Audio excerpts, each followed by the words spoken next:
यहाँ शुरू होती है बहादुरी की वो बातें जो आपके जीवन को बदल देगी। तो देखिए ये क्लिप।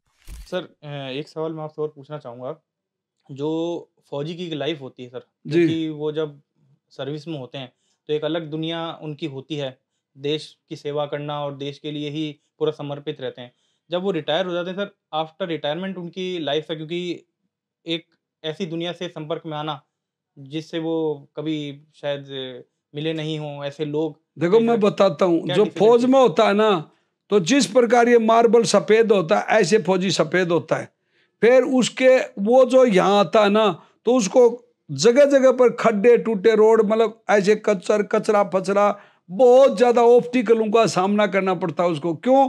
कि वो बाजार में जाता है तो उस फौजी आदमी सीधा बोलेगा भाई साहब मेरे को ये सामान चाहिए, तो वो उसको देखेगा यार ये तो फौजी है, तो वो 10 रुपया 20 रुपया 100 रुपया फालतू बोलेगा, और वो वहां लुटता है बेचारा हर जगह पे। फिर वो लुटते लुटते पिटते पिटते 5-4 लगाता, इतने उसकी जो पूंजी खत्म हो जाती है। फिर वो मतलब नॉर्मल जिंदगी जीतता है, फिर उनके बराबर हो जाता, फिर उसको कोई परेशान भी नहीं करता कि अब फौजी पास कुछ तो है नहीं, अब तो इसकी जेब खाली कर ली, अब जयराम जी पेंशन में गुजारा कर रहे हैं, और वो पेंशन में गुजारा करता करता अपनी जिंदगी पूरी कर जाता है।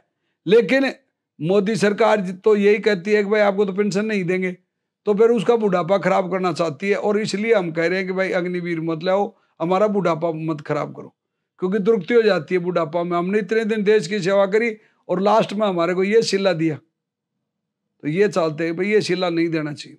एक पेंशन के सारे बच्चे भी रोटी देते हैं, बच्चे नहीं दे तो पड़ोसी देंगे, पड़ोसी नहीं तो कहीं भी जार बैठ जाओ, वह पेंशन मिलेगी 10-20 हजार रुपए, तो कोई भी कहेगा, आप जैसा भी कहेगा, आज आप अंकल मेरे पास बैठ, मैं आपकी सेवा करता हूँ, आप 20 हजार रुपये दे रहे हो। सही बात। तो एक बेरोजगार उसके साथ में बैठ जाएगा, तो वो उसको खाना पीना वो 20 हजार में आप खुद का पेट पर लेगा, उसका पर देगा और उसकी सेवा कर। तो ये साधन था पहले पेंशन का। तो ये हम चाहते हैं कि भाई फौजी की, क्योंकि फौजी साफ सुथरा होता है और उसके डीएनए में ठोक ठोक के बढ़ते थे देशभक्ति देशभक्ति, और बेईमानी दूर हो जाती है, उसके कण कण से बेईमानी को दूर कर देते हैं। तो ये चीजें हैं, तो ये एक देशभक्तों को मतलब यहाँ सेट होने में समय लगता है।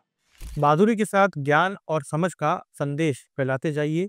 और हाँ, दिल से ब्रीफ चैनल और दिल से ब्रीफ क्लिप को लाइक सब्सक्राइब कीजिए। साथ ही कमेंट में ये बताइए कि क्या चीज़ अच्छी लगी, और बेल आइकन को दबाइए।